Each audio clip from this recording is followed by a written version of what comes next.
see the cut and paste function on here? Well, it's locked in the grammar check function, so it's just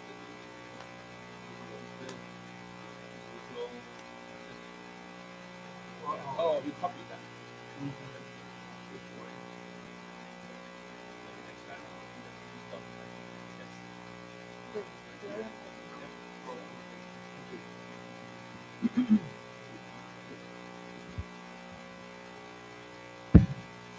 How's everybody today? Good? Yeah, I was happy. It started raining and I thought, uh-oh, I'm going to get very wet today. But fortunately, it stopped raining. So I think the weather is still very unpredictable. But hopefully it'll clear up. Yeah, so anyhow, I was thinking today that we are going into the holiday and festival season of the year. Seems like starting from about September every year, there's a lot of things going on. I know that in Taichung they have there's Moon Festival coming up, Mid-Autumn Festival. That's about a week from now. And then I know Taichung has kind of a dance festival, like a dancing. They invite these groups from around the world to do like street performance, street dance. I think that's also about a week from now during the holiday weekend. And then, of course, in October, we have the Jazz Festival coming up. And I know that of course, in early November, I have my event, the COMPASS Festival, first weekend of November. And I'm trying to think what else. There's some other things going on, but it just seems like there's many things happening almost every week. There's something going on. And this year we have two holidays within about a week of each other, right? We have Zhongqiujie, Mid-Autumn Festival or Moon Festival. And then we have what I often call Double 10, right? 10-10 National Day. So anyhow, there's a lot to do, lots of fun. Hopefully the weather will cooperate. Yeah. Okay, good. So I thought we would start with this article. Obviously, I get so many questions from foreigners that live outside of Taiwan, friends and acquaintances and people who are not in Taiwan, and they say, "Are you okay? Is everything okay over there? Are you worried? Are you leaving? Or what?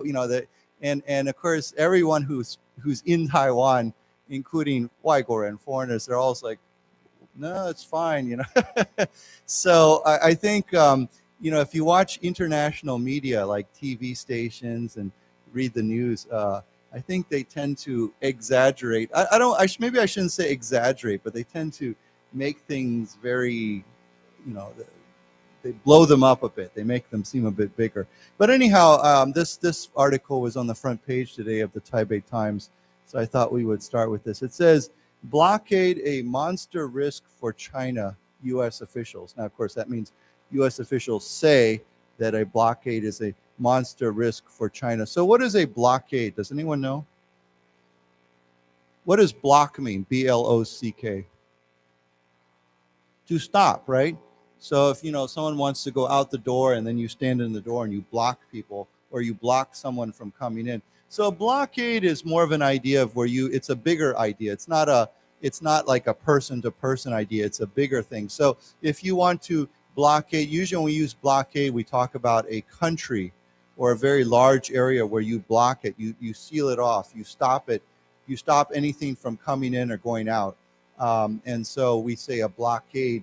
And so, of course, here they're talking about, some people have said China might try to blockade Taiwan. They might try to stop anything from coming in or going out from Taiwan. So anyhow, let's say that word together, blockade,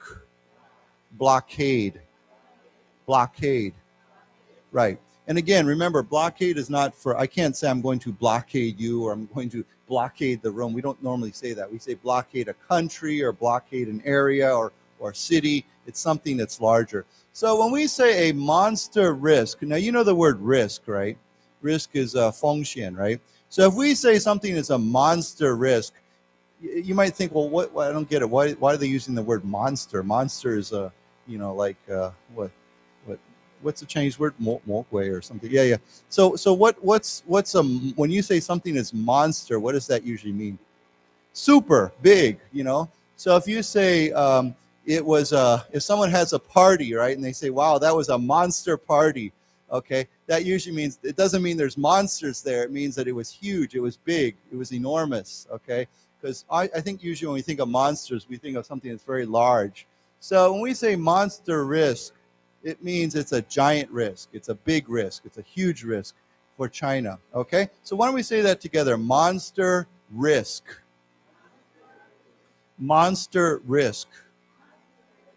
Okay, so below here, this is still the headline. It says cross-strait concerns at the same time, at the same U.S. Congress hearing, Mira Resnick said a U.S. government shutdown could affect weapons sales and licenses to allies such as Taiwan.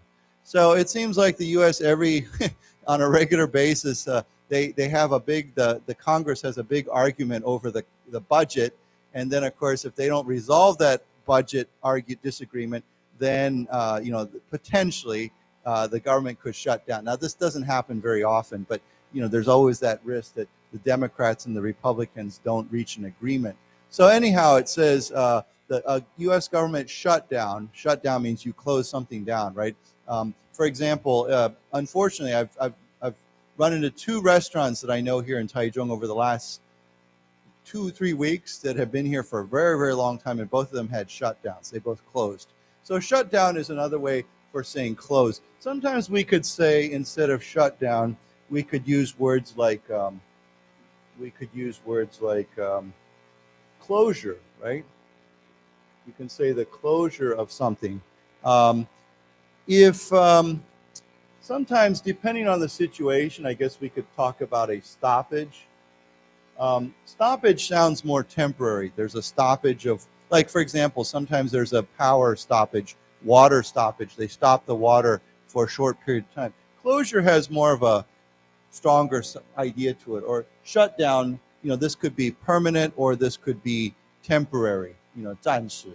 So anyhow, we use these words. So why don't we say it together? Shutdown, closure, stoppage. Yeah, often when I see this word, it's like a work stoppage. Somebody goes on strike, right? When we say 罢工, I think that's the way you say it.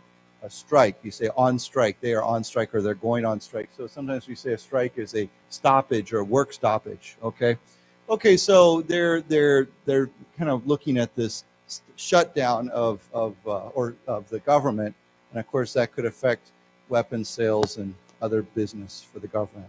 Okay, so let's read the article. It says a Chinese blockade of Taiwan would be a monster risk for Beijing and likely to fail, while a military invasion would be extremely difficult, senior Pentagon officials told the U.S. Congress on Tuesday. Now, we've said this before. Pentagon is what? Yeah, it's that big building. I mean, obviously a Pentagon is a shape, but here you notice we have a capital P, so that's referring to a specific name, a specific place. And so whenever we say the Pentagon, we're referring to the U.S. Department of Defense, like Taiwan's 国防部, right? So why don't we say it together? Pentagon. Pentagon. Okay. I'll just have to say there's a very funny story about the Pentagon. It's true. It used to be, I think, and I don't think it still is. It used to be the world's largest office building. So for internal space, it's huge. And so the world's largest office building. And during the Cold War, 冷战, right? I don't know if you've seen a picture of the Pentagon, but it's a Pentagon, but it's empty. There's nothing in the middle. It's like there's a hollow center, right?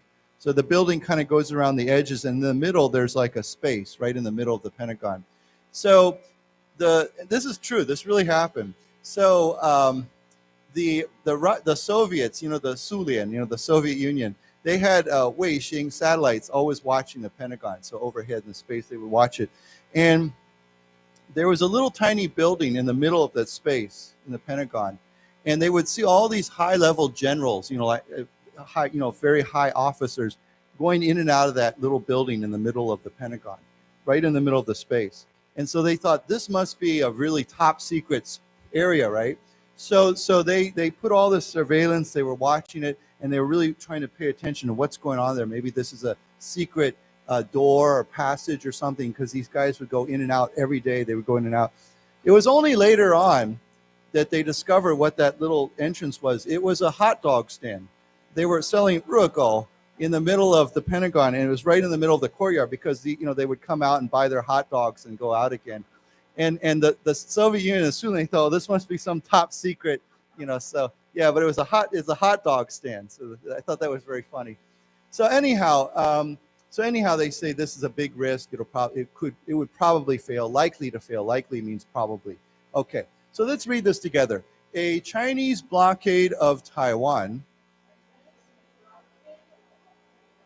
would be a monster risk for Beijing and likely to fail, while a military invasion would be extremely difficult. Senior Pentagon officials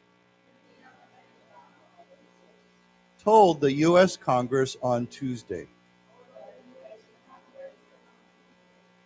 Okay, so it says here, growing worries of a conflict come as China has ramped up military pressure on Taiwan, holding large-scale war games, simulating a blockade on the nation, while conducting near-daily warplane incursions and sending Chinese vessels around its waters. Okay, so conflict, of course, there's many kinds of conflicts. We can have conflicts with our friends or people, but we can also have conflicts between nations. There's many, big conflicts. An argument is a conflict. The war is a conflict. So yeah, why don't we say it together? Conflict. Conflict. Right. This word gets used in different ways. For example, you say, he and I have conflicting ideas. Okay, it means our ideas are opposite or don't agree. And I notice when we say that, it becomes a 形容词. We say conflicting. Here it's a conflict, right? But you can say conflicting, or you can say I have conflicting emotions about doing this. It means I have mixed feelings. Maybe should I do this? Maybe it would be good. Maybe it'd be bad. So you can say I have conflicting feelings or emotions about this. So why don't we say that too as a 形容词? Conflicting. Conflicting. Okay, but this is conflict. So the growing worries of a conflict come as China has ramped up military pressure on Taiwan. What does ramped up mean? What's a simple word for that? Yeah, increased, right? Boosted, raised. There's many ways to say that, but to ramp up means to increase something. You could say our company is ramping up its spending or ramping up its budget. It means it's increasing. So they've ramped. So a ramp is actually, I just saw a wheelchair there and it reminded me. So, in Taiwan and America, many places now, because people use wheelchairs, they have a ramp. It's like a, yeah, I don't know how you say it. It's like a path that goes up. So like in front of my apartment building, you can walk up the steps, but then there's also a way that you can use a wheelchair. That's called a ramp. Many buses in Taiwan, actually most buses, all buses, if they have a ramp for wheelchairs, right? So if there's a wheelchair, the driver will get out, he'll put down the ramp, and they can go up the ramp. So the ramp is a way usually to go up something, We can use, it could be a big one for cars, it could be a small one for wheelchairs or people, but it's kind of like a path that goes, a thing that goes up. Does everybody understand that? Okay, we call that a ramp, yeah. Okay, so China's been holding large scale, of course, large scale means big, war games. And a war game, of course, is like an exercise. We say a 演习, right, is a kind of, not all exercises are war games, but you could say that usually we say a military exercise. So exercise is like 演习, right?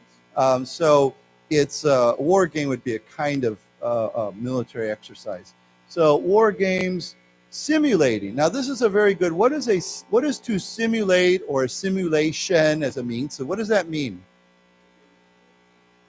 Yeah, it's kind of like to imitate something. It's kind of to recreate something to make it seem real. Okay, I'll tell you what.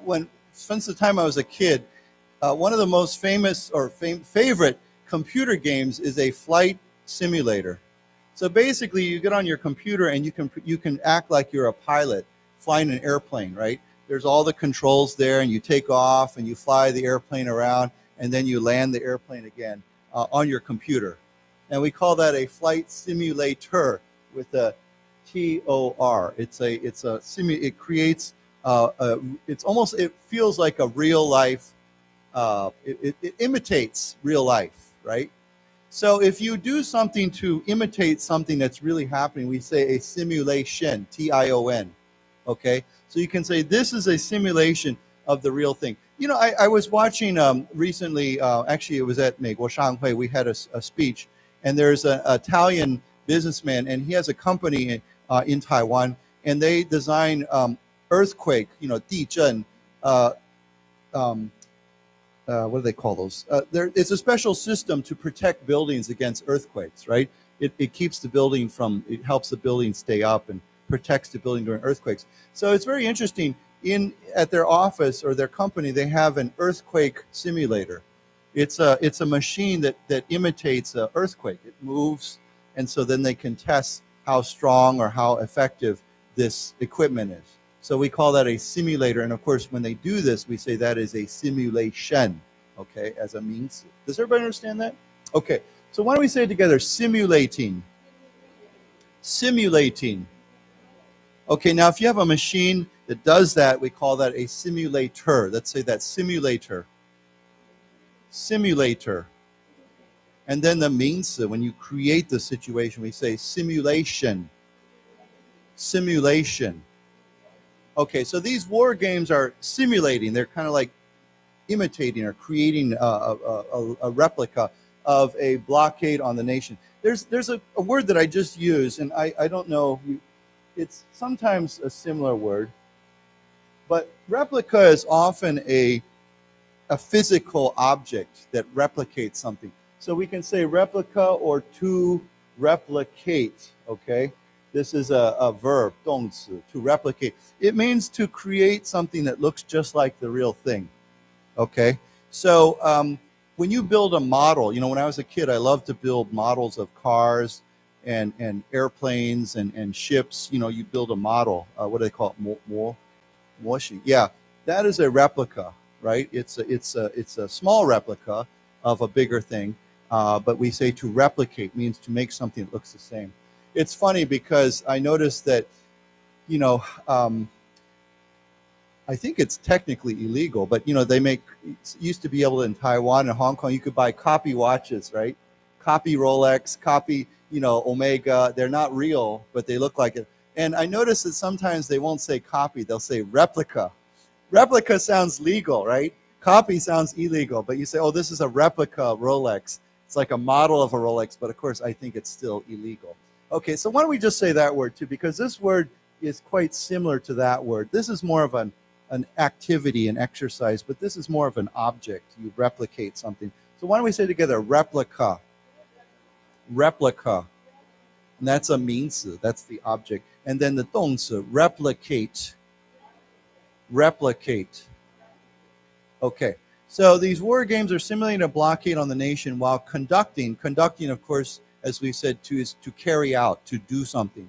Conducting near daily warplane incursions. Now, near daily, what does this mean? Almost daily, almost every day. Okay, near daily warplane, of course, that's like a military plane. Incursion. Now, incursion means to what? Does anyone know?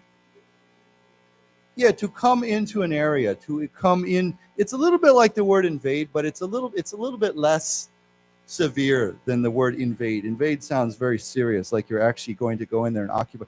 I'll tell you what the difference is. Usually when you invade a place, you go in there to stay. You're there to stay.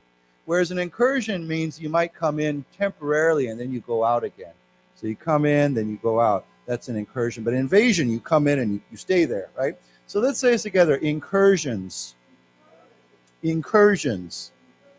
Okay, and then it says sending Chinese vessels. Of course, vessel is a common word for ship. We can sometimes, occasionally, this gets used for airplanes or spacecraft, but usually for ships. Okay. Okay, so let's read this together. Growing worries of a conflict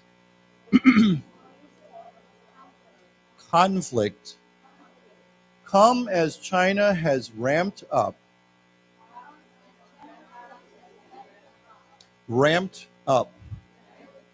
military pressure on Taiwan, holding large-scale war games, simulating a blockade on the nation, while conducting near-daily warplane incursions and sending Chinese vessels around its waters.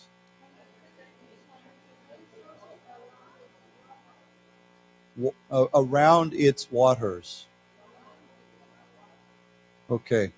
U.S. Assistant Secretary for Defense for Indo-Pacific Security Affairs, Eli Ratner, said a blockade would be a monster risk for the PRC, which means the People's Republic of China. Okay, so he is, there's all these titles. U.S. Assistant Secretary of Defense for Indo-Pacific Security. Okay, Indo-Pacific means Yatai, right? Or In-Tai, right? In-Tai, right? Security Affairs. Okay. Okay, so anyhow, I think we talked about these words. So let's go ahead and read these. U.S. Assistant Secretary of Defense for Indo-Pacific Security Affairs, Eli Ratner, said a blockade would be a monster risk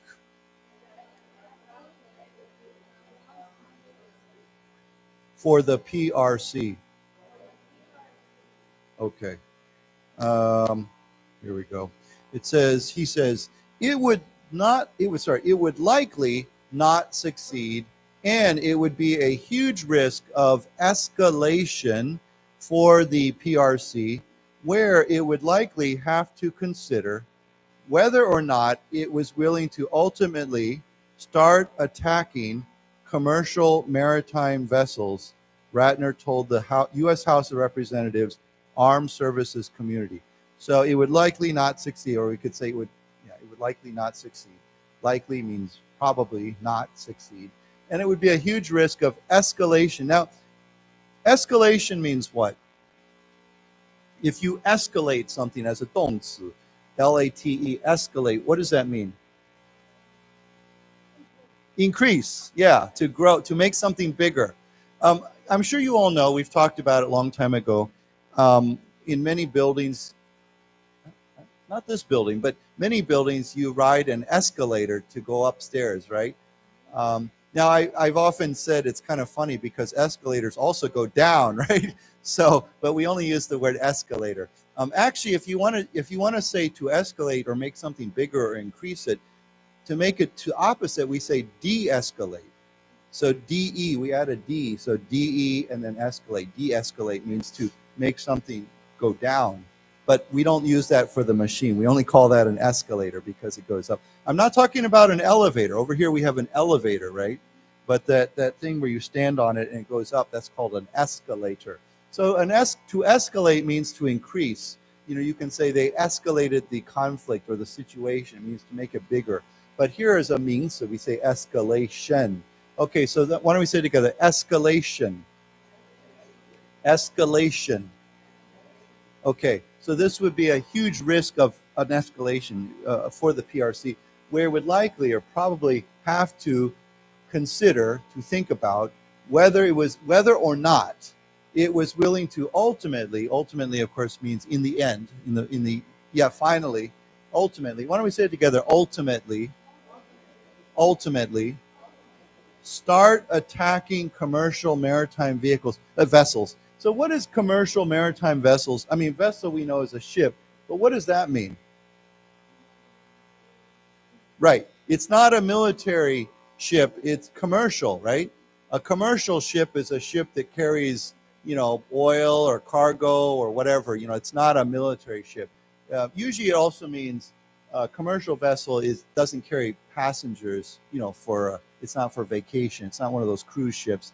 It's for cargo, and of course, every day in Taiwan, we have hundreds of commercial maritime vessels. Now, a maritime is a good word. I mean, it's not a word we use all the time, but what does that mean? The sea. It means anything. A maritime is like a 形容词 that refers to the ocean or the sea. So you can talk about maritime trade, 贸易 would be sea trade on the ocean using ships. Or, so whenever you see that word maritime, it means having to do with the sea. So they would have to ultimately decide whether they're willing to attack commercial ships, not military ships, but commercial ships. Okay, so why don't we say that together? Commercial maritime vessels. Commercial maritime vessels. Okay. Okay, so let's read this. It would likely not succeed. And it would be a huge risk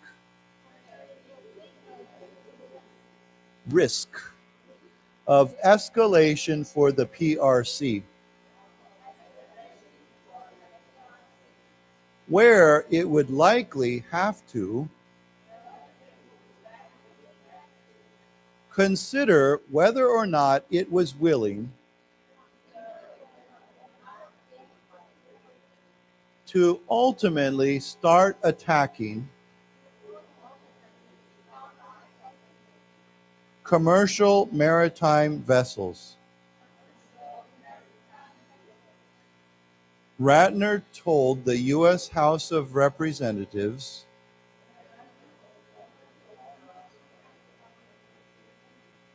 let's say it again, U.S. House of Representatives, Armed Services Committee. Right. When we say armed services, we're talking about the military, right? I think I've told you this before, but in America, if we say he or she was in the service, that means they were in the military. Or if you say if I say what branch are you serving, and it means which of the military branches, like the Army or Air Force or Navy or Marines, are you serving? So we use that word service a lot for the military. So once again, I want to emphasize this word ultimate. If you say something is the ultimate something, what does that mean? You can say this is the ultimate meal, or the ultimate restaurant. What does that mean? The best, the greatest, right? So if something is the ultimate, it's the biggest, the best, you can say, wow, that's the ultimate test of something. Okay, so that's a good word to know, ultimate. Okay. Okay, so it says here a blockade would be devastating to the international community and would likely induce the broad-based, wide, deep response from the international community that Beijing would likely be trying to avoid, he said. Okay, so what is devastating or devastation? What does that mean? Very destructive. I mean, completely destructive. If someone says there was a devastating earthquake, 地震, it means the earthquake just created a huge amount of destruction. Recently in Hawaii, there was a devastating fire, right? On the island of Maui. It just destroyed the whole town and killed lots of people. So we say devastating. Now, devastation is a 名词. There was lots of devastation, or it created devastation. Or if you can say, I am devastated by something, that means I was really badly hurt or upset by something. It was terrible. Okay? So why don't we say this first of all as a 名词, 动词, to devastate. To devastate. And then, of course, here is more of a 形容词, devastating. Devastating. And then as a noun, a 名词, devastation. Devastation. Okay, so a blockade would be devastating to the international community and would likely induce the broad base. Broad base means very broad, I mean very wide, widespread. Wide, well, here they say wide again. Wide, deep response from the international community. Now, this is a good word, induce. What does induce mean? To cause, yeah. If you cause something, you induce something to happen. It means you trigger it, you make it happen. Whenever I think of the word induce, for some reason I think of sometimes when people, if some, like say a kid or a child, and they accidentally drink poison, poison, the doctors say you should induce vomiting, which means you make them tu, right? You cause them to 把它吐出来, right?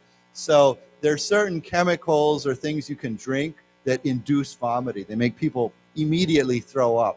And for some reason that word induce vomit, V-O-M-I-T means to, right? So yeah. No, incur has a slight I-N-C-U-R. Incur means to, how do we put this? Incur means, like I often say, this if you do this, doing this will incur a fine. It means it will, it's used in a different way. To incur like a fine, like fadan, I have to pay money. Or to incur, usually it's like a penalty, something you have to do or pay. You do something, it makes you do that. You have to do this. You have to pay something. Or so often we say, driving too fast, speeding on the road will incur a fine, a heavy fine. Okay, you have to pay money. So the word I-N-C-U-R, incur, means it has a different idea, whereas induce means just simply to cause something, to make something happen. They're just used in different ways. So it would probably induce a big, wide response from the international community that Beijing would likely be trying to avoid. I notice this word likely gets used a lot. It keeps getting used, likely, probably. Okay, so any questions? Okay, let's read this then. A blockade would be devastating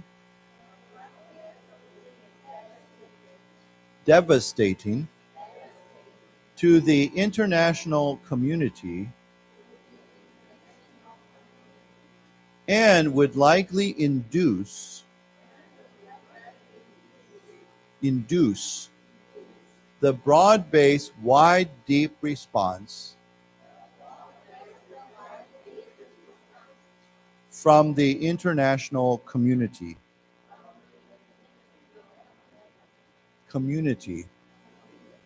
That Beijing would likely be trying to avoid, he said. Right. Now, of course, another word for response could be reaction, right? It creates a reaction from the international community. Okay.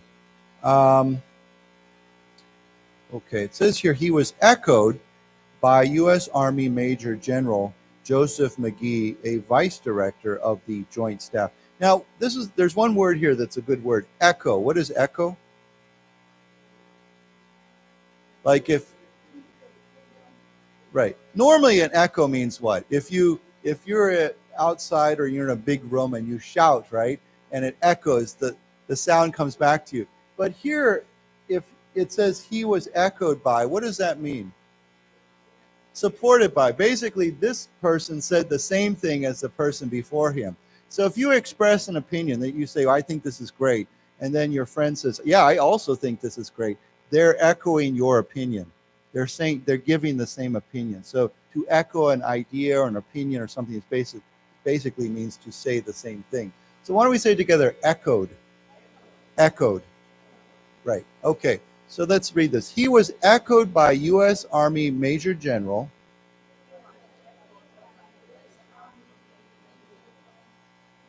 let's say it again, Major General Joseph McGee, a vice director of the Joint Staff. Yeah, joint means together, right? Shared. Joint staff is in the U.S. military. They have a staff where it represents the major branches, Army, Navy, Air Force, Marines. There's top generals, and they kind of work together. Major general, of course, I think you know, but a major general, I believe, is a 3-star general. I think it's 3 stars or 2 stars. I think it's 3 stars, 3-star general. So it's very high. Yeah. Okay. That's a photo caption. So it says here, it is an option, but it is probably not highly likely. It's probably not a highly likely military option. It is much easier to talk about a blockade than to actually do a blockade. Okay, so I'll read these two paragraphs together. There is absolutely nothing easy about a PLA invasion of Taiwan, he said, pointing to the nation's mountainous terrain and the Taiwan Strait separating it from China. Okay, so an option, is what's another word for option? Choice, right? You say there, when you go to this restaurant, there are many options on the menu. There's many choices on the menu. You could say, yeah, there's, so it is an option, means, yeah, they could try, they could do it, but it's probably not a highly likely military option. It's not probably going to happen. It is much easier to talk about a blockade than actually do a blockade, okay, to carry out a blockade. There is absolutely nothing easy about a PLA invasion of Taiwan. PLA, of course, means People's Liberation Army. Invasion of Taiwan, pointing to, of course, noting the nation's, that means Taiwan's mountainous terrain. And what is terrain? Landscape, or sometimes we could say, I guess sometimes we say geology. It's basically the way that the land is, right? We say Taiwan has mountainous terrain because 2/3 of Taiwan is mountains, right? But we could say in some other countries or places they have very flat terrain, right? Or I don't know, coastal terrain. I mean, near the ocean. There's many kinds of terrain around the world. Just means the way that the land is. Okay. You could also say rough terrain. It's very rough, or very smooth terrain. There's many ways we can use, many words we can use with terrain, but it means the land, how the land is. Let's say it together: mountainous terrain. Mountainous terrain. Okay, so he pointed out Taiwan's mountainous terrain and the Taiwan Strait separating it from China. Okay. Okay. So let's read this. It is an option, but it is probably not a highly likely military option.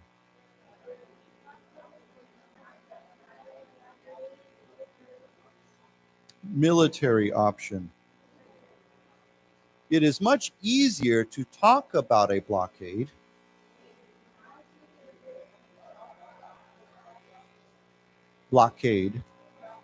than actually do a blockade, McGee said.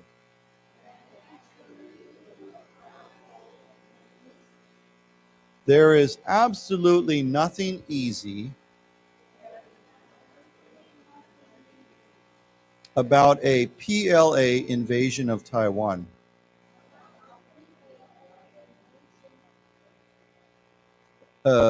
It's okay. Let's say this word here too, because I know that's here. People's Liberation Army. Okay, Liberation Army. Okay, and then why don't we go back to this? Invasion of Taiwan, he said. Pointing to the nation's mountainous terrain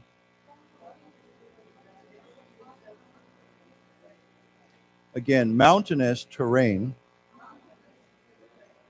and the Taiwan Strait, separating it from China. Okay, so yeah, you know what liberation means, right? To liberate is a 动词. It means to set free, right? I don't know who the PLA is liberating, but maybe 80 years ago they were liberating China from the Kuomintang, I guess. I don't know what, but yeah, it's the liberation that we say. So it's a word that they still use. They like to use this liberation army. Okay, so it says here they would have to mass tens of thousands, maybe hundreds of thousands of troops on the eastern coast, and that would be a clear signal, McGee said, adding that combined amphibious and airborne air assault operations would be an extremely complicated joint operation. Okay, So what does word mass? Here this word mass is a 动词. So what does that mean, to mass? To gather, but to gather in large numbers, right? It's not just 2 or 3 people. If you say they massed outside the building, it means they gathered a big crowd outside the building.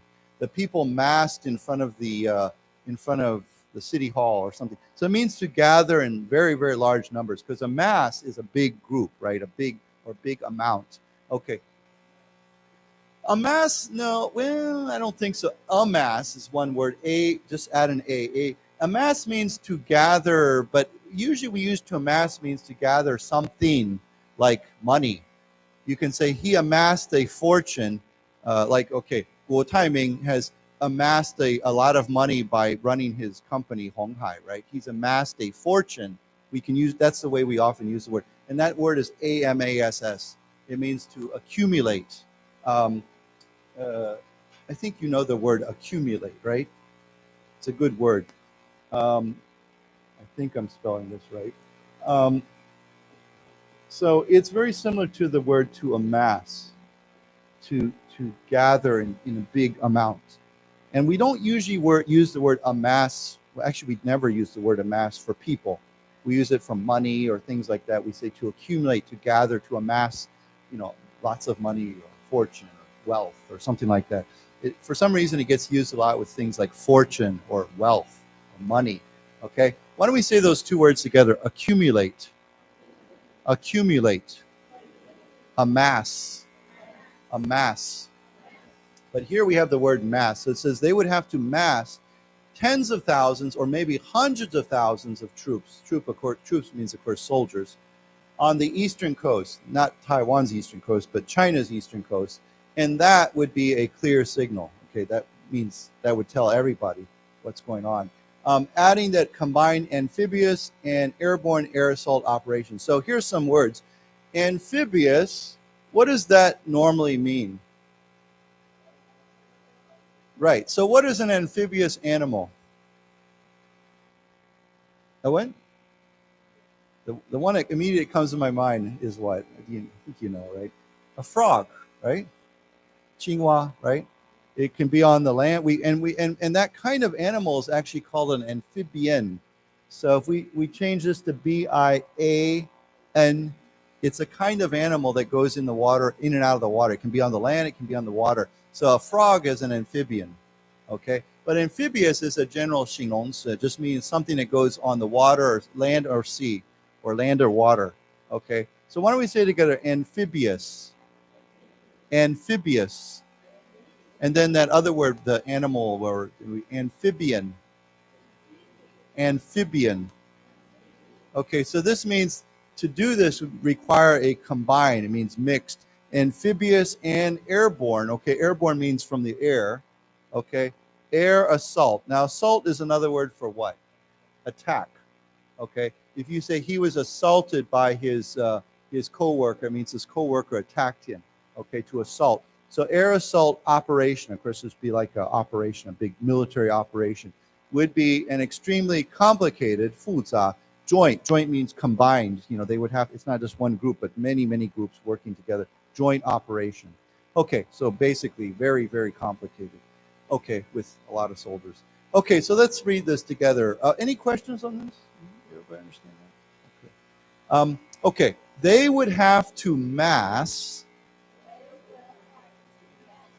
tens of thousands, maybe hundreds of thousands of troops on the eastern coast. And that would be a clear signal. Signal, McGee said. Adding that combined amphibious and airborne air assault operations would be an extremely complicated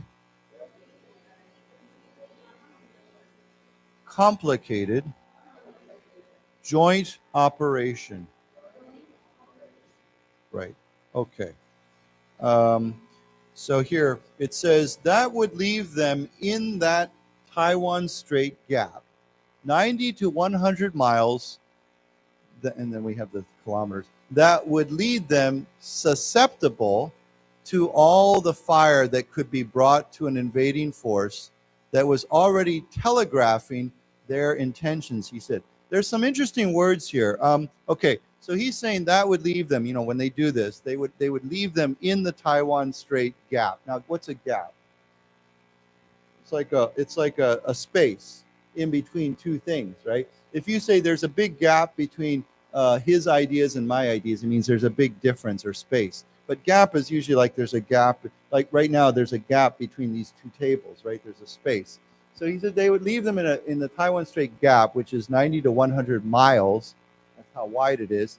That would lead them susceptible to all the fire. Now, fire means attack, you know, to be shot at. You know, if you're shooting missiles or something, you're, you know, shooting your guns at something. So you can say they fire at something. So it would leave them susceptible. Now, this word susceptible, I know we've never talked about. What does that mean? If you are susceptible, what? Easily hurt, but there's probably another word that we can use. Yes, vulnerable. Okay, so you know, if we say if someone is vulnerable to something, it means they're open to or easily hurt or easily attacked or, you know, easily hit by something.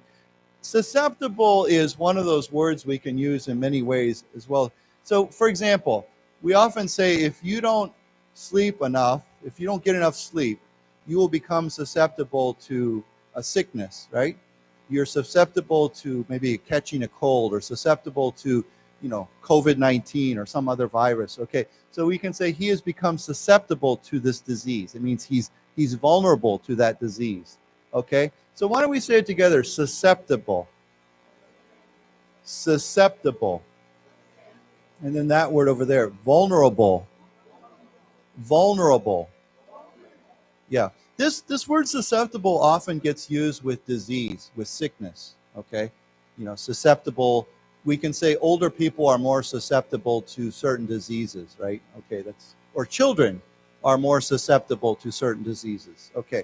So this would lead them to vulnerable or susceptible to all the fire that could be brought to an invading force. So it means basically all the fire, all the shooting you could shoot at a invading force. That was already this invading force. And now this part here is Xingnong, the invading force, that was already telegraphing their intentions. Now, this is a word again we've never used before. But what is the original meaning of a telegraph? But what is an original telegraph? Does anyone know? Yeah. So in the old days, you know, before emails and faxes and all that, people would send telegraphs, right? It was we say use the wire. They use a wire. And so, you know, I still remember when I was a little kid, I remember seeing some people would get these messages, right? And someone would tell, I think I've only saw it once or twice when I was very, very young. It was actually a piece of paper and it had a message in there. And it said, you know, this and this and this. And it was, the advantage of telegraph was it was instant, right? It was rapid. You know, this is before, well, of course there were telephones, but telephones are expensive, right? You can call somebody back then, but it was expensive. So people would send these very short messages on a telegraph. What is it? Dianbao, right? Yeah. So today here, this is not talking about using a dianbao. If you say, I'm going to telegraph my intentions, or I'm going to telegraph my feelings, or I'm going to telegraph my goals, what does that mean? It means to notify, to show people something. It means almost like to send a message, right? If you do something that's 表现, it's going to express your intention, something you want to do. It means you're revealing this to people, right? So I'll give you an example. You can say his actions telegraphed his feelings. The way he acted showed what he was feeling, okay? It means it revealed the way he was feeling. So this word telegraph is being used in a very creative way here. Of course, like I said, I don't know if anyone uses telegraphs anymore, but we can use this to kind of signal. So that's a great word. Instead of saying telegraph, we could say to signal. my intentions or signal my emotions or signal my feelings. It means to reveal. You know, of course, signals like to send a signal, to send a message, right? So yeah, this would be this word would be very close to that word because yeah. So why don't we say together telegraphing, telegraphing, and then that word over there signaling, signaling, right? So they would be signaling or telegraphing their intentions. Intention, of course, is what I intend to do, right? What is your intention? What do you intend? I-N-T-E-N-D, D, right? Intend to do is a 动词. I intend to, you know, to go home and take a nap. I mean, I intend to visit Taipei next week. What do you intend? So what are your intentions, okay? So why don't we say it together? To intend. To intend. And then that word, intentions. Intentions. Right, so often we talk about people have good intentions or bad intentions, right? Or best intentions. It means, you know, often I tell my friends, you know, sometimes there's a disagreement, there's a misunderstanding or disagreement, and I say, it's always nice to assume that the other person has the best intentions. Maybe they're not doing a good job of communicating, maybe there's a misunderstanding, but I want to think that their intentions are good, right? They're not trying to hurt me. They're hopefully doing something good. That's yeah. Anyhow, it's not always true, of course, but but yeah. Let's read this. Okay, so let's read this. That would leave them in that Taiwan Strait gap, 90 to 100 miles. That would lead them susceptible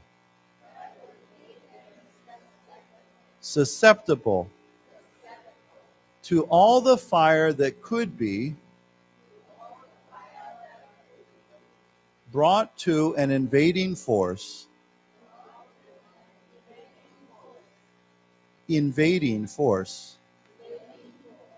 that was already telegraphing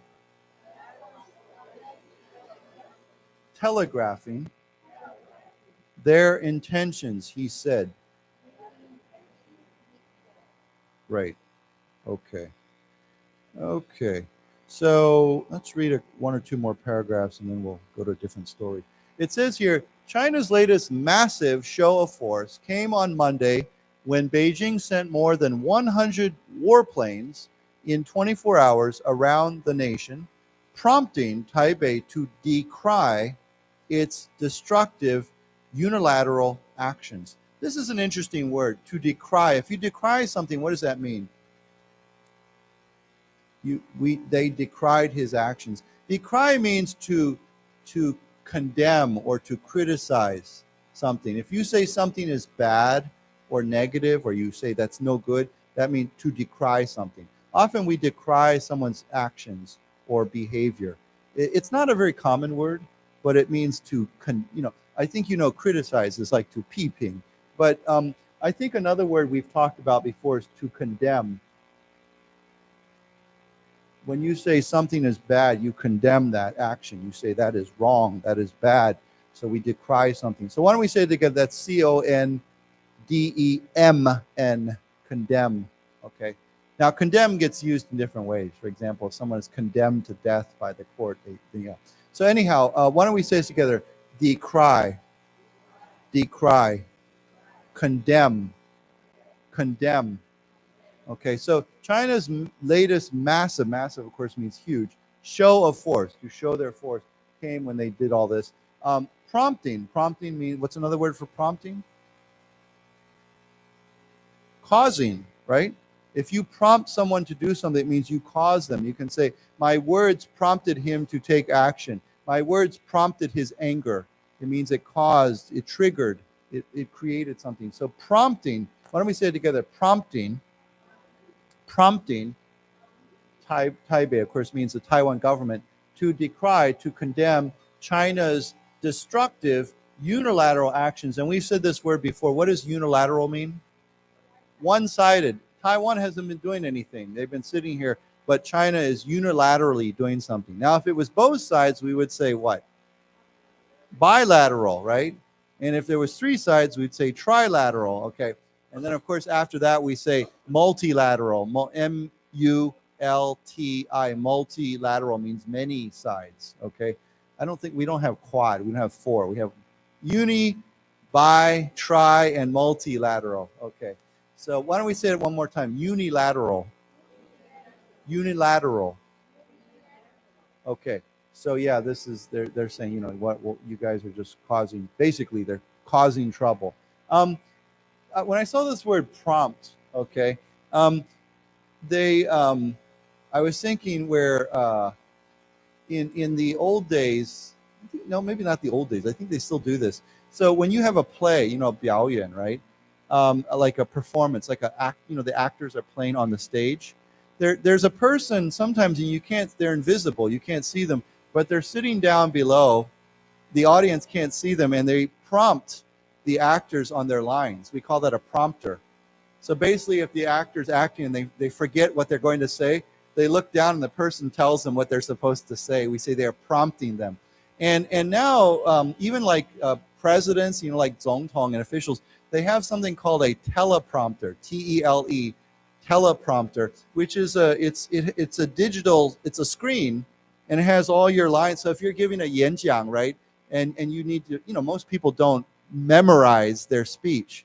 So while they're speaking, their lines are down below, or they have a clear screen that the audience cannot see, and they can speak and they can look at their lines at the same time. Yeah. What is it? Yeah. So there's one other group, that one other person or type of people that really use this, and you can see it sometimes, is on TV news. Okay? When the news, you know, the broadcaster, the news person is giving the news, they're reading a teleprompter, of course, right? They don't memorize all this stuff. So sometimes when I watch them very closely, you can see their eyes, and you can see their eyes going like this, or looking down, or going somewhere, because they're reading something, right? They don't just say that stuff. It's all written for them. So, yeah, so it's very funny. I mean, you've probably seen movies, funny movies, where someone adds something to the teleprompter. They add other words, and the person just keeps reading them, right? Because they're not thinking about what they're reading. So I think he has to use the prompter very heavily. I think without a teleprompter, Joe Biden would be in big trouble. If you can see it sometimes when we say he goes off script. Off script, when you write a speech, we say you use, almost everyone uses a speech script. Okay? So a speech script is the words for your speech, right? You write a speech, that's your script. So there's an expression, we say, if he goes off script, it means he stops using the script, okay? So when Joe Biden stops using his script, when he goes off script, sometimes it gets a little bit crazy. People are like, what's he talking about, right? So we say he went off script. It means he stopped using it. Now, there is a kind of speech, and I think I've taught you this before. Sorry, I'll squeeze it in up here.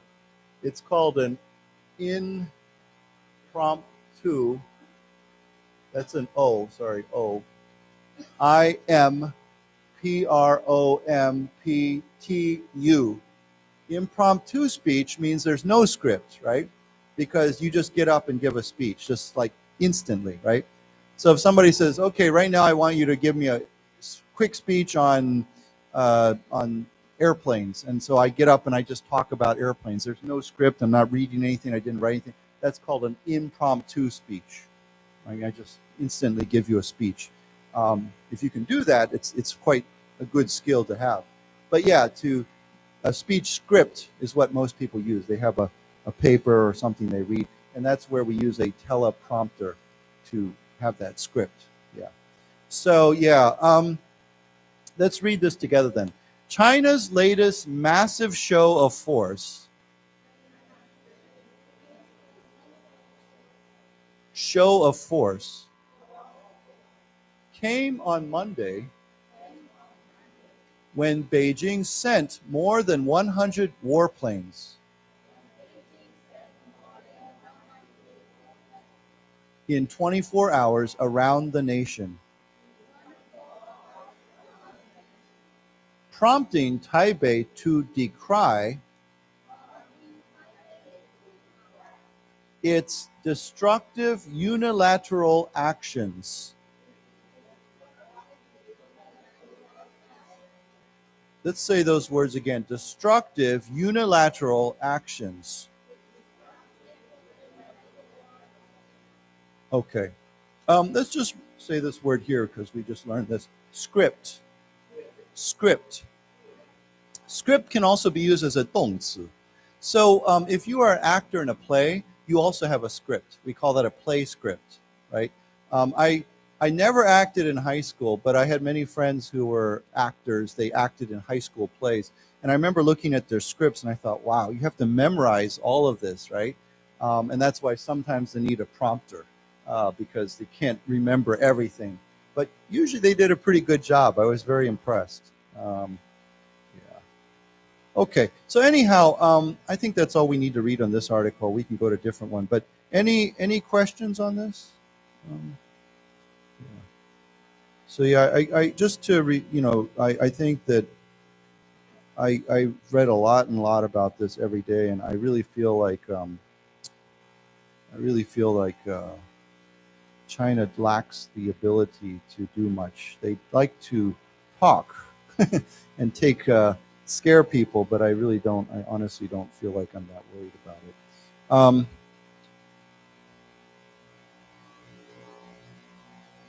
Okay.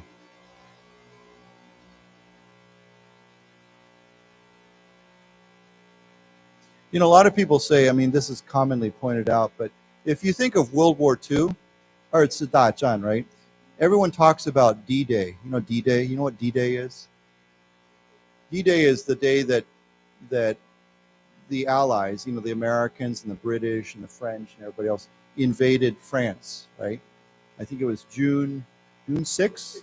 Yeah, 1944. Huge operation, massive, and very not guaranteed to succeed. It was very dangerous, very difficult, but it was a massive force, millions of soldiers. Many experts say the invasion if you wanted to invade Taiwan, it would be much more difficult than D-Day invasion, right?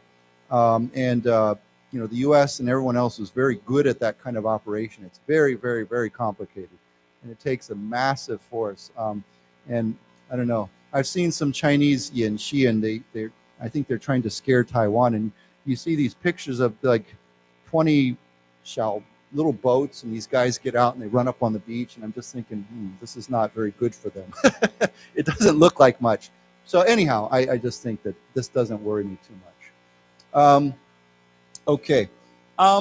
So I saw two articles on the same kind of topic today that I thought, wow, this is very interesting. I don't know if you know this, but the most deadly animal in Taiwan is what? Yeah. It means the animal that kills more people than any other animal in Taiwan. Do you know? Bees. Well, actually, hornets. Yeah. Do you know what a hornet is? It looks like a bee, but it's much bigger and much more dangerous. How do you say hornet in Chinese? What is it? 虎头蜂. Okay. Oh, tiger head. 虎头, like toe, right? Okay. A wasp is similar but different. A wasp is also in a similar category. Oops, what's that? So a wasp can also sting you, but usually hornets, I think, I'm not an expert, I think hornets are usually bigger. Wasps are also, they can be dangerous, and they also can sting you, but they're a little bit smaller, I think. I mean, although I've seen big wasps too. But yeah, hornets they're the hornets in Taiwan and the hornets in Japan. Recently, those hornets got into America, 美国. And Americans are like, wow, I've never seen a hornet that big before, right? Because American hornets aren't that big, but these hornets are like huge. I don't know if you've seen these hornets. They're big. They're like this big, right? They're very big, and so yeah.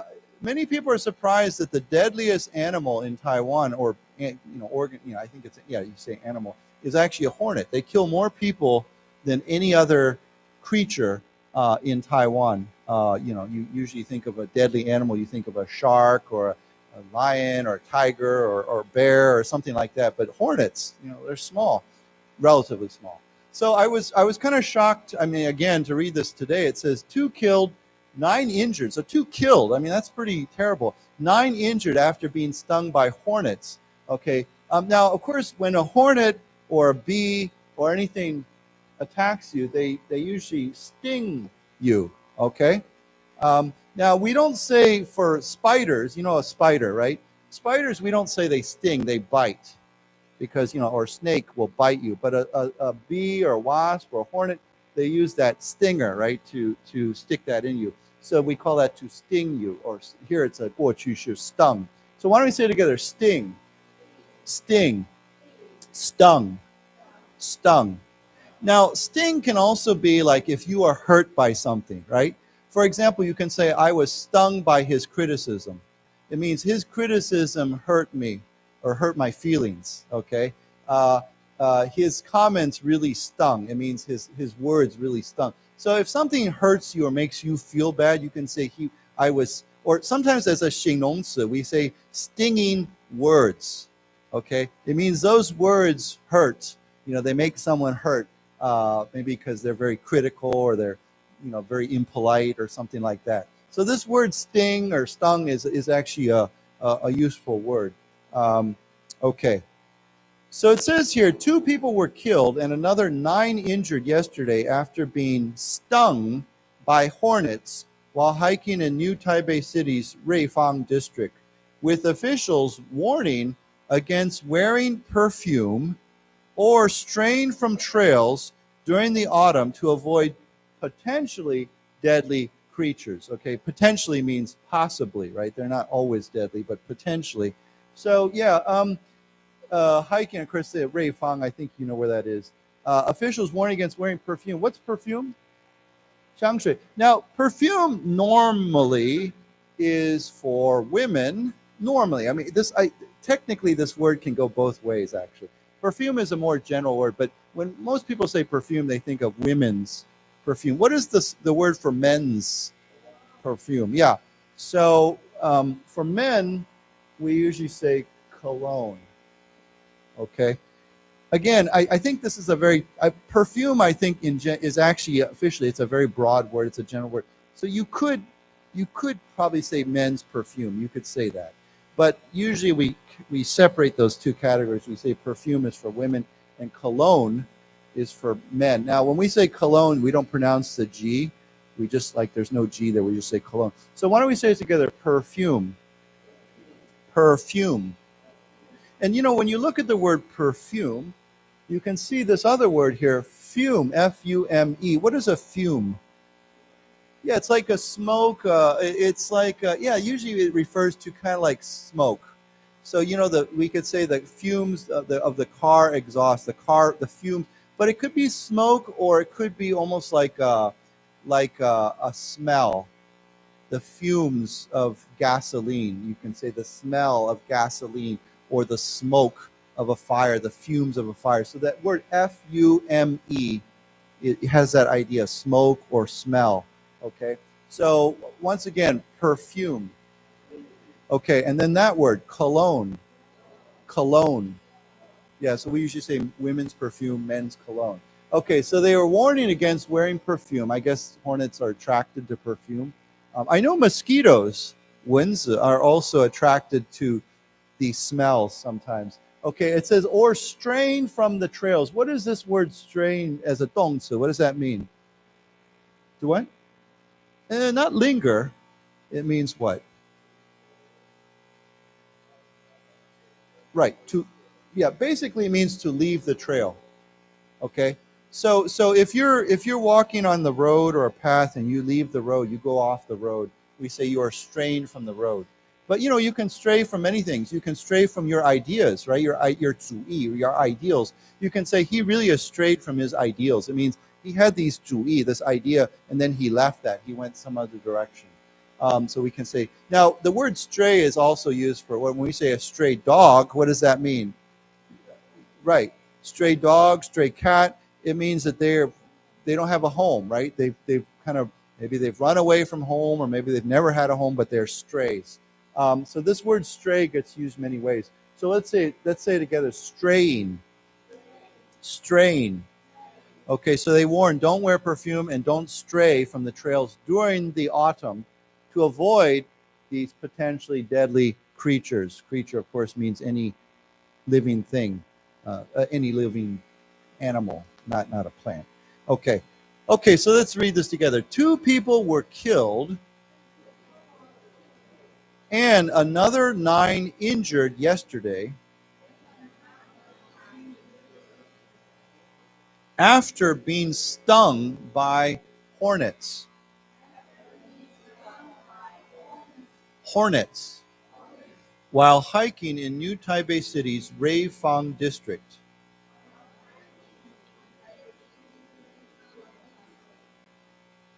With officials warning against wearing perfume or straying from trails during the autumn to avoid the potentially deadly creatures. Let's say those 3 words again. Potentially deadly creatures. Creatures. Right, okay.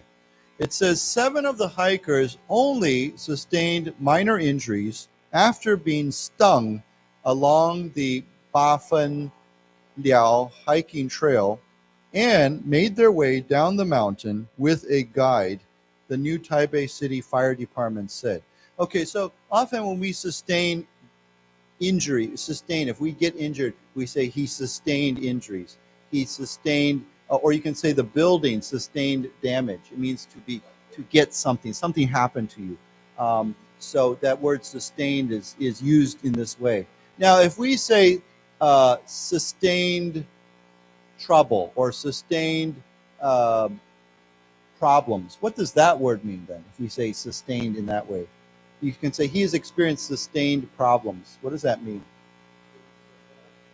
Not in this way. As a 形容词, if we say a sustained problem, it means a long-term or continuing problem. It doesn't end. It just goes on and on and on. It means it continues. But here, of course, to sustain as a 动词 means something's happened to you. So I sustained an injury. The building sustained damage. That's the way we use that word. Does everybody understand that? Okay. So let's say together, sustained. Sustained. So these weren't bad injuries, just minor injuries. We could say major injuries, minor injuries.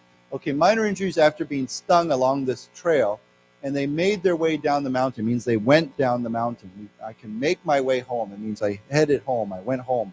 Okay, made their way down the mountain with a guide. They had someone with them, a guide. Okay, so let's read this. 7 of the hikers only sustained minor injuries.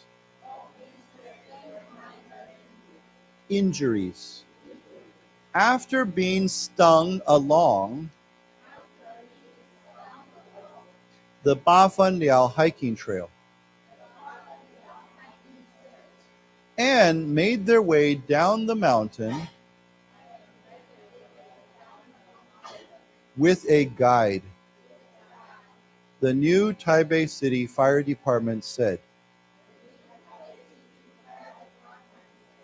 Okay, I forgot to mention, I think you probably know this. What is a hiker, or what is hiking? Yeah, it means to go walking, but usually on a trail, right? Not, yeah, we don't, I mean, I guess you could go hiking in the park or hiking in the city, but normally when we say hiking, it's out in the nature somewhere, like Dakeng, right? Or up in the mountains. So people like to go hiking. Often we used to say mountain climbing, but really when you say mountain climbing, it's like you're actually climbing the mountain. It's very technical, right? Maybe a little bit more dangerous. But if you're walking on a trail, then we say I'm hiking, right? Most people are hikers. They're not mountain climbers. Usually climbing requires a special skill. You have to, and it's probably more dangerous. Okay, so let's go on. It says 4 of them, all male, sustained more serious injuries and were assisted when leaving the mountain, the department said. So here again, we have the word sustained, more serious injuries, and assisted. What's another word for assisted? They were helped. Okay, they were aided, A-I-D, aided, helped, assisted when leaving the mountain, the department said. Okay, so let's read this. 4 of them, all male, sustained more serious injuries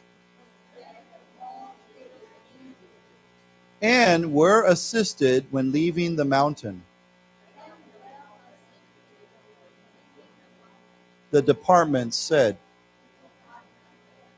Okay, this is a photo caption. So let's go on. It says, 2 of them, a man surnamed, Jiao, and another surnamed Hu, were sent to Reifang Minor Hospital and Taiwan Miners General Hospital, respectively, for emergency treatment. But both were declared dead at about 6 p.m., the hospital said. So here we have this word again. It says 2 men. Okay, we have 2 men, Jiao and Hu, were sent to Reifang Miners Hospital and Taiwan Miners General Hospital, respectively. And what does respectively mean? Separately. But what it means is, it actually doesn't mean separately. It means that Jiao was sent to this hospital and Hu was sent to the second hospital. It's like they match. Like 1 and 2 matches A and B. So when we say respectively, the first one went to the first hospital, the second one went to the second hospital. So we see that word. It doesn't mean actually separately. It means, does everybody understand that? Okay, so let's say it together, respectively. Respectively. So for example, if you said, me and my friend respectively traveled to Taipei and Pingdong last weekend, it means my friend went to Taipei and I went to Pingdong, because Taipei, my friend, Taipei, me, Pingdong. So we use that word respectively. Okay, so it's a good word to know. So these 2 guys went to the Reifang Minor and Miners Hospital. What does this minor mean? It means to go in there and dig it, work in a mine, right? So it's very interesting because, Reifang is a very old mining area, right? I think I told you months ago, I went up to Jiufan, right?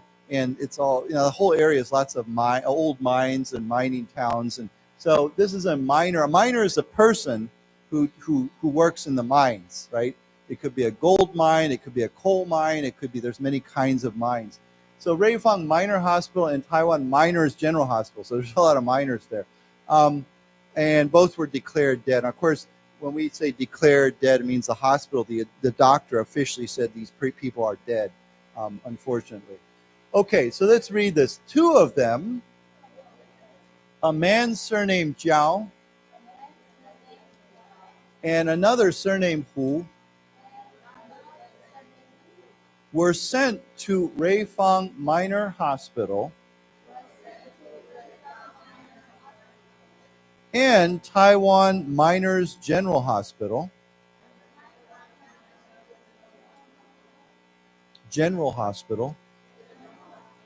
respectively, for emergency treatment.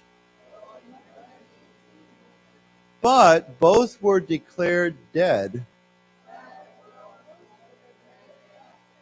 at about 6 p.m., the hospital said. Okay. It says here, 1 of the hikers had slipped about 5 meters in their attempt to run away from the hornets, but did not sustain any broken bones from the incident, the department said. Okay. So slipped about 5 meters. Again, they were probably on a mountain trail, right? So they slipped. They slipped means to hua diao, right? They slipped about 5 meters. So maybe they fell off the trail in their attempt, means while they were trying to run away from the hornets, but did not sustain any broken bones. So they did not sustain any of those injuries. Okay, so let's read this. 1 of the hikers had slipped about 5 meters in their attempt to run away from the hornets, hornets, but did not sustain any broken bones from the incident, the department said. Okay, so here it says, one of the 7 hikers told doctors at Changgung Memorial Hospital that she had been stung by a hornet and that her hands were numb and in pain at the same time, which sounds kind of strange. But what does numb mean? Numb means no feeling, right? So if you, sometimes when doctors are treating you, they intentionally numb you. Like if you go to a dentist, right? Yai, right? They numb your mouth before they do any work, because that way you don't feel any pain. So you say to numb. But if you say I feel numb, it means I don't feel anything. Now, this doesn't always mean physical pain. It could mean emotional, right? Emotionally. So you can say he seems numb to her problem. It means he has no feelings about her problems, okay? Or he's numb to the situation. It means he just doesn't seem to have any, he doesn't care, he's not aware, he has no feeling about this situation. So numb can be used in different ways, but of course here it means physical pain. So her hands were numb, there was no feeling, but in pain at the same time. So I don't know how that works. I mean, if you're numb, I don't know, it must be something strange. But anyhow, let's say that word together, numb. Numb. Okay. So, and numb can be used as a 动词, right? You can say the dentist numbed my mouth before he worked on my teeth. Okay, so we could say numbed. You could say my hands were numbed from the cold, or the ice numbed my hands. Okay, you know, when you put ice on your hands, it numbs them. Okay. It's a hard word to say. Anesthetize, or I don't know how to. But basically, it means to numb. Yeah, that's why we have doctors called anesthesiologists, right? But usually they put you to sleep, right? I have a friend who's a doctor at Fengyuan Hospital, and she is an anesthesiologist. It's a long word. You don't have to memorize it. But they always, I think those doctors, their favorite joke is that, yes, we put you to sleep, right? It means, they're joking means we're very boring, 很无聊, right? So you can say anesthesiologist put you to sleep, right? Yeah. So anyhow, yeah, let's read this then. One of the 7 hikers told doctors at Changgung Memorial Hospital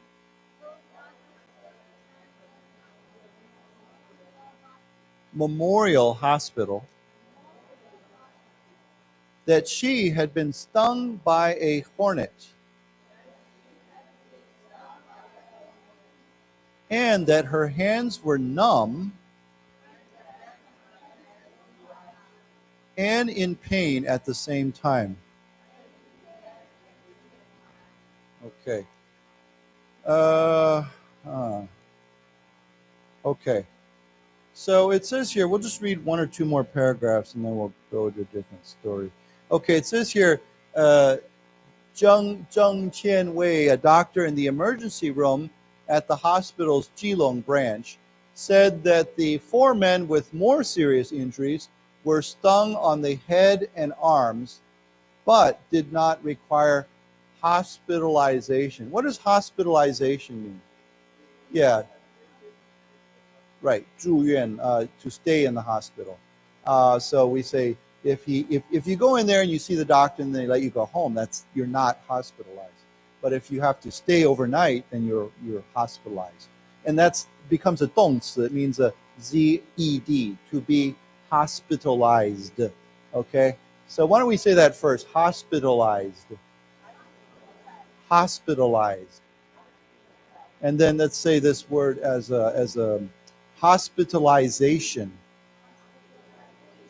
Hospitalization. Yeah, and it's a noun. Okay, so okay, so let's quickly read this. Zheng Jianwei, a doctor in the emergency room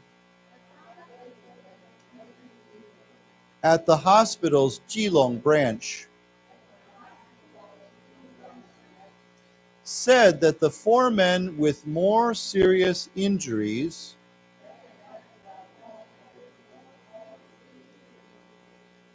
let's say it again, more serious injuries were stung on the head and arms, but did not require hospitalization.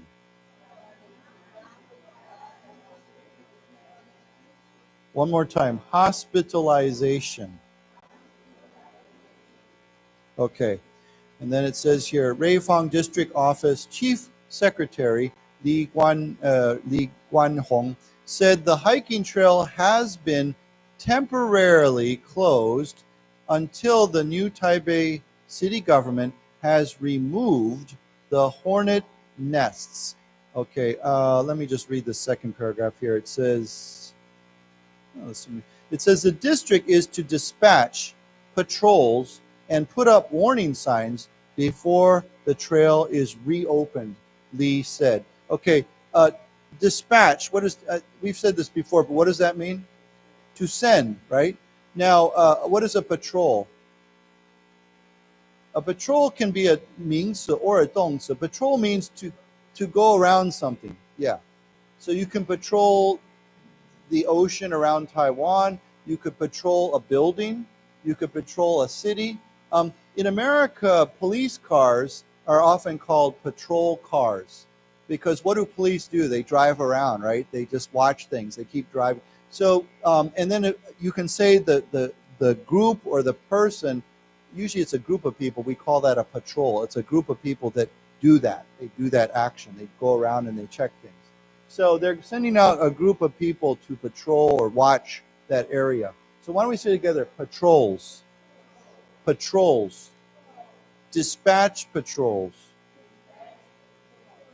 Okay, so here it says the hiking trail has been temporarily 暂时 closed until they can remove the hornet nests. Now, of course, for bees and hornets and wasps, we say nest, just like birds have a nest, right?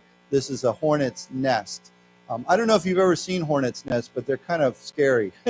They're big. And I know I've heard these hornets' nests are in the ground. So they're, I could be wrong. Or actually, maybe that's a wasp. The wasp, I think they're on the ground. They dig into the earth, into the mud, tool. But hornet's nest might be up in these trees. Yeah, yeah. I don't know if I ever told you the story. When I was 5 years old in Hualien, I'll never forget this. We were at I had a friend, 好朋友, and we used to play together, and his father worked at the Hualien 基督教医院, the Mano 医院. And I remember one day I was over at his house because he lived right next to the hospital, and we saw a hornet's nest in a tree. And my friend, of course, we're 5 years old, right? He said he had a great idea. He said, let's throw rocks at the hornet's nest.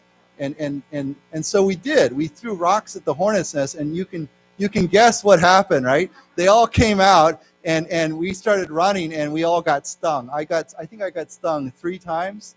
But the funny thing was my friend got away. Maybe he was faster than me, or I was one in the back, so I got stung and he didn't get stung. And I always thought that was very unfair because it was his idea to throw rocks at the hornet's nest, and I was the one who got stung. Fortunately, I was okay, but I remember it was very painful. So yeah, I learned my lesson. You don't throw rocks at a hornet's nest. So anyhow, yeah, let's go ahead and read this. Reifang District Office, Chief Secretary Li Guanhong said the hiking trail has been temporarily closed until the new Taipei city government has removed the hornet nests. Hornet nests. The district is to dispatch patrols dispatch patrols and put up warning signs before the trail is reopened, Lee said. Okay, let's just read one more paragraph, two paragraphs, and then we'll be done. Here's some advice. So it says here, to protect against hornet stings, the fire department and new Taipei City Animal Protection and Health Inspection Office yesterday urged hiking enthusiasts to take heed of their clothing, refrain from putting on perfume, stay on established paths, and not disturb hornets' nests. That's what I did when I was 5. So let's read this last sentence here. It says, bees and hornets are most active in the autumn, they said, urging hikers to avoid antagonizing the insects. Okay, so there's some good words here. So to protect against hornet stings, the fire department, the 消防局, and this animal protection, this health inspection office. So they urged, they pushed hiking enthusiasts. Now, what's an enthusiast? Right. So if you say you are enthusiastic, TIC, that means you enjoy something, right? You can say, I'm enthusiastic about rock music, or I'm enthusiastic about cooking. So if you're enthusiastic about something, you are an enthusiast. This is the person, right? So why don't we say together, enthusiast. Enthusiast.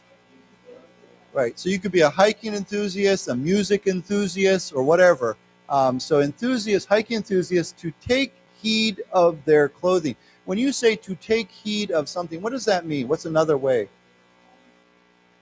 Yeah, pay attention to something. Be careful about something. So you can say, please take heed of this danger. You know, pay attention to this danger. Be careful of this danger.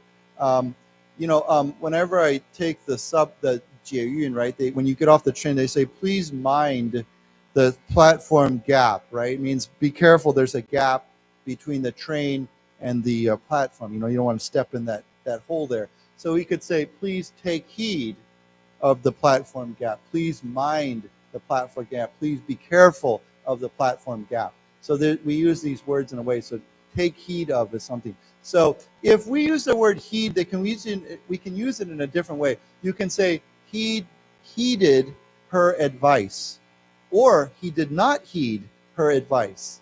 Okay, so if you give someone advice, you say, hey, you should think about this, or you should not do this. If you heed their advice, it means you listened to their advice, you followed their advice. But if you did not heed their advice, then you ignored it. You said, no, I don't care. Does everybody understand that? Okay, so take heed of their clothing means pay attention to what you're wearing. Refrain from putting on perfume. And what's this mean? Refrain from? Avoid.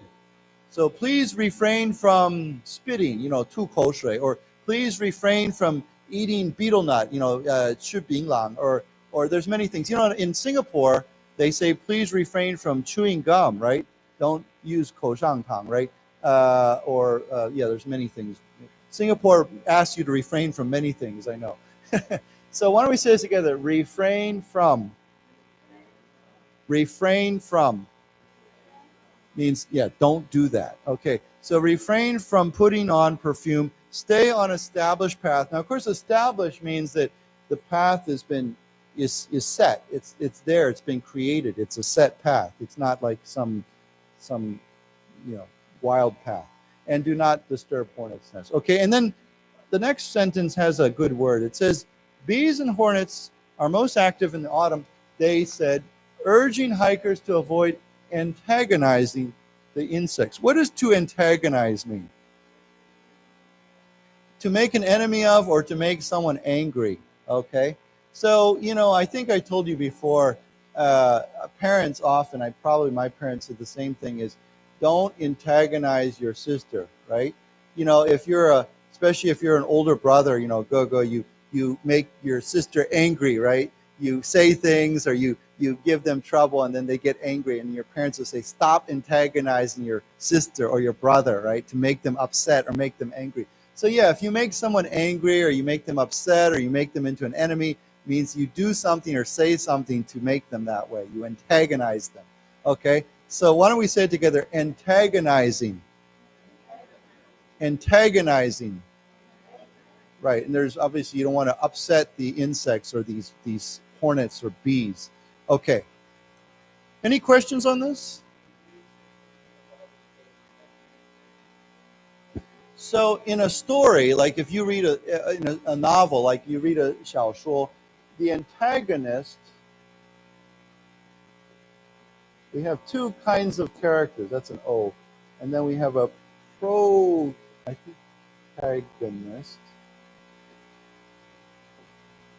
I'll use very simple words to describe this. This is the bad guy and this is the good guy. That's a very easy way to say it. But yeah, the protagonist is like the good guy, the hero, you know, the 英雄 or the good person in the story. And the antagonist is the enemy, the bad person in the story. The villain, yeah. So, you know, like he said, the word villain, V-I-L-L-A-I-N, okay? And then I guess you could say this person is the hero, right? The 英雄, right? The villain and the hero, the good guy and the bad guy. So yeah, these are words we use for novels and stories. Usually there's someone who's good, someone who's bad. This is very common. So why don't we say it together? Antagonist. Antagonist. Protagonist. Protagonist. Villain. Villain. Hero. Hero. Yeah. Okay, now those are good words. Okay, so let's read this. To protect against hornet stings,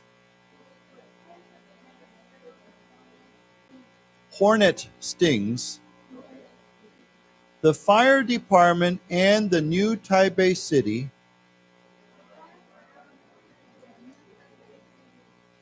Animal Protection and Health Inspection Office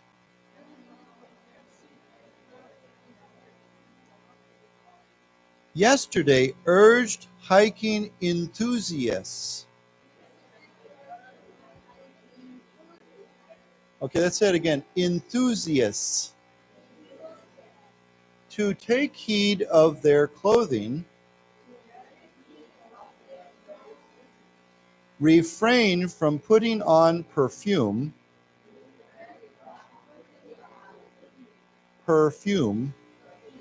stay on established paths, and do not disturb hornet nests. Hornet nests. Bees and hornets are most active in the autumn, they said, urging hikers to avoid antagonizing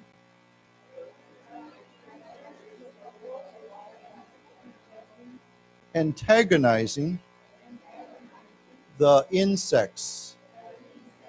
You know what an insect is, right? Like, yeah.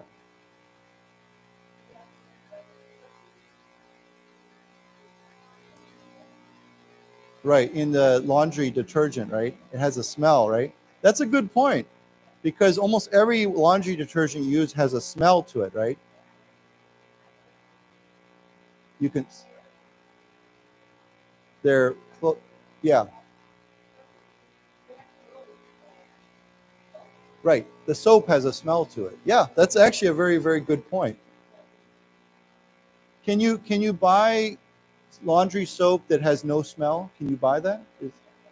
Okay, so maybe that's a good idea. If you hike, you should, yeah.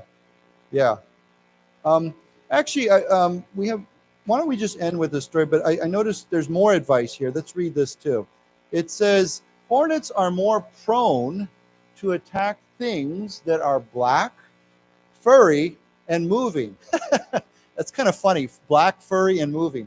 The office said, adding that hikers should wear hats and light-colored clothing and refrain from wearing shorts and t-shirts. Okay, so when you say something is prone to do something, you can say he is prone to. What does that mean? Yes, so yeah, you just used a very good word. He is inclined to. oops, inclined to, so that's an N, I-N-C-L-I-N-E-D, inclined, usually we say inclined to, or prone to. So what does that mean? It means you're more likely to do something. For example, you can say, he is prone to anger. It means he gets angry often or very easily, right? Or you can say, he is prone to feeling tired in the afternoon. He often or usually feels tired in the afternoon. So when you are inclined to or prone to something, it means that happens to you often, or that you frequently or often that you're that way, right? Or angry or tired or whatever. Does everybody understand that? Okay. So if it says hornets are more prone to attack things, it means they more frequently attack things that are black, furry. And what does furry mean? Yeah, and moving. So if you're not black, furry, and moving, you're okay. No, I'm just kidding. I'm joking. But yeah, like when I think black, furry, moving, I think of Taiwan has what do they call Taiwan tu go, right? They're tu go, right? They're always black and furry and moving, right? Okay. So so why don't we say this together? Prone to, and then that word over there, inclined to. This word inclined to, we can say it in other ways. You can say, I am inclined to agree with you. It means that I'm likely to agree with you. I like to agree. I usually agree with you. I'm inclined to agree with his opinions. It means I usually agree with his opinions. Okay? So they're prone to attack these things, and they added that hikers should wear hats, okay, and light colored clothing, not dark clothing, but light colored clothing, and refrain from, here's that word again, wearing shorts and t-shirts. Okay, so wear long pants and long sleeve shirts. Okay, any questions on that? Okay, so it sounds like good advice. Hornets are more prone to attack things. Let's say it again. Prone to attack things that are black, furry, and moving. Let's say it one word again. Furry. Right. The office said. Adding that hikers should wear hats and light colored clothing, and refrain from wearing shorts and t-shirts. Shorts and t-shirts. Right, okay. So I just want to remind you, I don't think we've said this word yet, but let's say this word together, wasp. Wasp. So we have wasps, and of course we have bees, and we have hornets. Yeah. And hornets and wasps. Bees, bees will sting you too, but usually it's okay. It hurts a little bit. But wasps and hornets, those can be very, very painful or even deadly. So yeah, be careful if you're hiking. Follow their advice. Okay, good. Any final questions? Nothing? Yeah, you could say wear light colored clothes, C-L-O-T-H-E-S, or clothing. Either way is fine. Yeah. So, okay, good. Well, I hope you have a very happy Moon Festival. On Sunday I already had my first barbecue already. Last Sunday. So I'm starting early, right? I noticed, last year and the last 2 years because of COVID-19, right? I think a lot of people did not do this, but this year, last Friday, I saw my first barbecue outside. I was like, wow, it's 2 weeks early, right? So I think people really want to do barbecue again. So yeah. Okay, good. We'll see you next time.